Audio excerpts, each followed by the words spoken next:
Hello, and welcome to the Eviction Diversion Program video. This video explains the process for cases eligible to participate in the Eviction Diversion Program.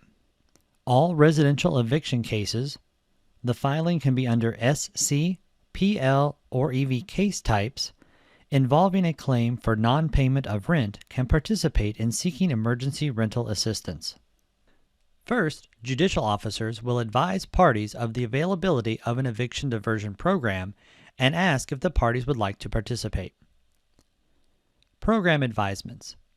Courts in eligible cases shall advise the parties on the record of the following: the availability of the Emergency Rental Assistance Funding Program, the emergency rental assistance provider for their community, and the benefits of participating in the Emergency Rental Assistance Program.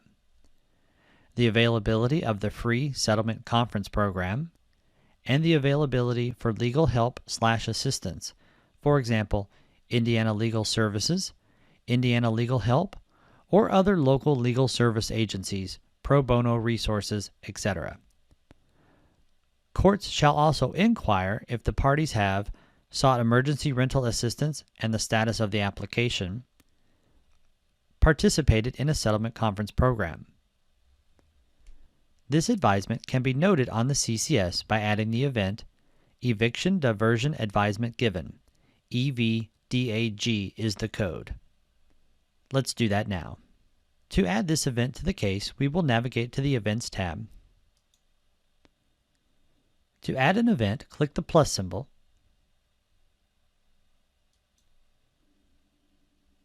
In the Add Event window, you can type in the code EVDAG and press Tab on your keyboard and click Save.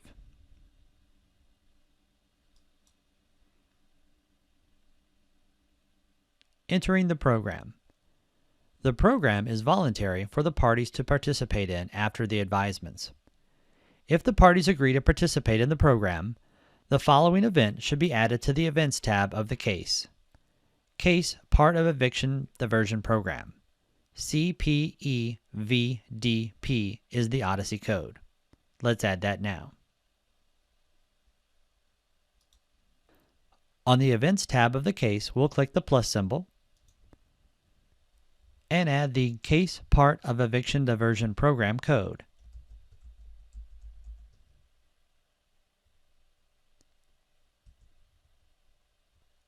And click Save.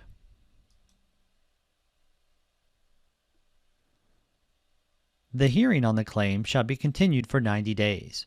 Schedule or reschedule a hearing on the Hearings tab on the claim for the date chosen by the judicial officer. Let's do that now. To schedule a hearing, we will go to the Hearings tab.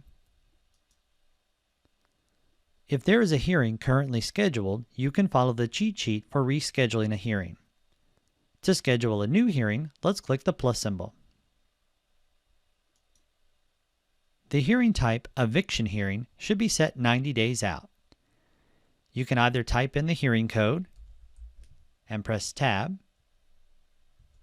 or you can click the drop-down and begin typing and select Eviction Hearing. You'll change the from date to 90 days out. A quick way to do this is to press T, the plus symbol on your keyboard, and 90, and that will take you 90 calendar days out from the current date. You'll want to click the calendar icon to ensure that the 90 days does not fall on a Saturday or Sunday, and pick the appropriate date. You may need to select additional options depending on how your calendars are set up in Odyssey. When you are ready, click Find. From the session search results, select the appropriate session. Your sessions may be titled differently than what is available on screen.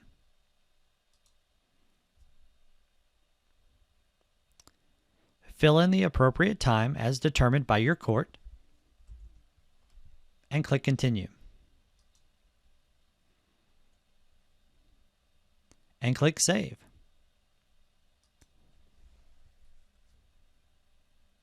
The court will set a status conference at 30 days and 60 days to monitor parties' progress. That should be entered as Status Conference on the Hearings tab for those hearings. To add the status conference, we'll click the plus symbol. If we engage the drop-down, we can begin typing status. Select Status Conference. Fill in the appropriate information for your county and choose the appropriate date.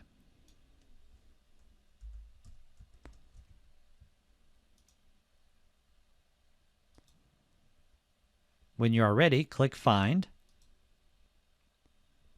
Select the appropriate session for your court and click Save.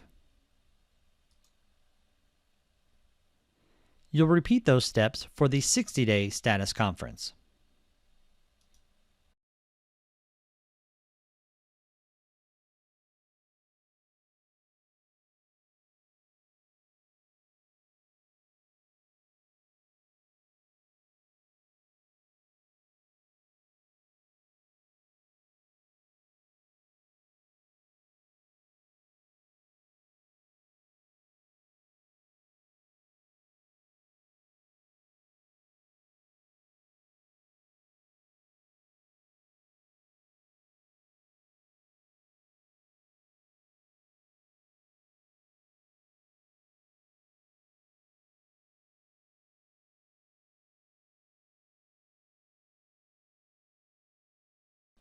Your case should now have 2 hearings set for status conference at 30 and 60 days prior to the eviction hearing. At the time the case enters the eviction diversion program, the case should be made confidential on the Details tab under the Security dropdown. We'll navigate to the Detail tab of the case, and in the dropdown for Security, select Confidential. Please note, making the case confidential will take the case off mycase.in.gov. The parties will no longer be able to access the case on public access, so they will need to have notice of their hearing dates. Judicial officers shall collect email addresses and cell phone numbers for all parties on cases entering the eviction diversion program by using the party information sheet. Enter this email address and cell phone number information on the party record for the case. Enter the cell number by choosing the Cell radio button in the Add Phone Number box. This ensures parties will get a text message for their upcoming hearings. The party information sheet should be scanned to the Documents tab. To update the party record, we'll navigate to the Parties tab of the case. To update the party record, you'll select the party that you want to update.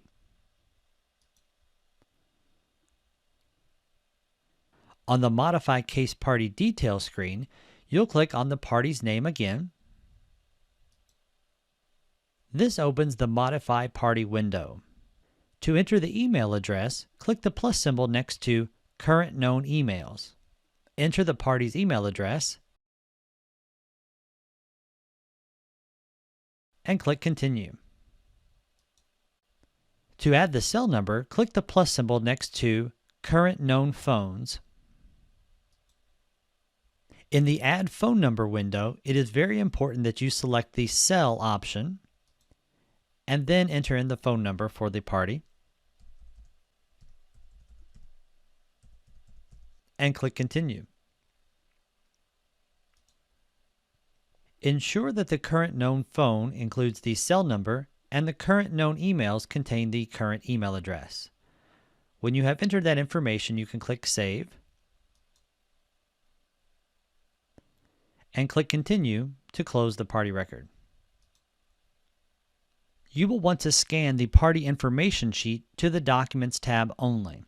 To do that, navigate to the Documents tab of the case. Click the plus symbol. In the Add Document screen, in the name field, you can type in Party Information Sheet. You can leave the document type as miscellaneous and the security group to public. Then you can click Scan, to scan your document. Once the document has been scanned, it will appear on the Documents tab as Party Information Sheet. This document does not need to be related to any event. It should remain only on the Documents tab.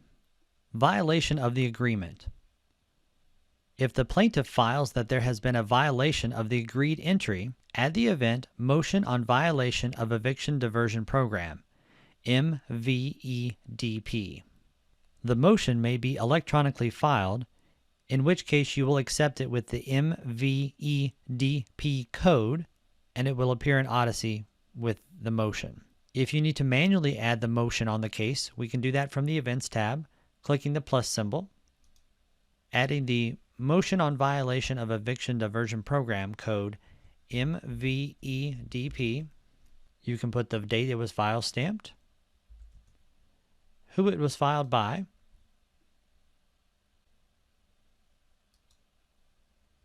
click Save. If you manually added this event, you would want to right-click on the event and scan the appropriate document. If you have the document electronically saved on your computer, you can click Attach and relate the document that way. When the judge rules on this motion, you will add an order event to the case for the judge's order. If the plaintiff prevails, enter a judgment on the Disposition tab that reflects the final judgment, and the case should be made public on the Detail tab again. If the defendant prevails, no judgment is entered on the Disposition tab, and the case will remain confidential. Resolution of the case. If the term of the agreement is completed successfully, the plaintiff should file for dismissal of the claim. A judgment of dismissed should be added to the Disposition tab, and the case will remain confidential. Please note, the chart included in the cheat sheet will help you process cases that fall into different scenarios after entering the eviction diversion program. This concludes the eviction diversion program video. Thank you for watching. If you have any questions, please contact us by email at helpdesk@courts.in.gov, by phone at 1-888-275-5822, or you can always review our cheat sheets and training videos by pressing Alt F1 on your keyboard from Odyssey.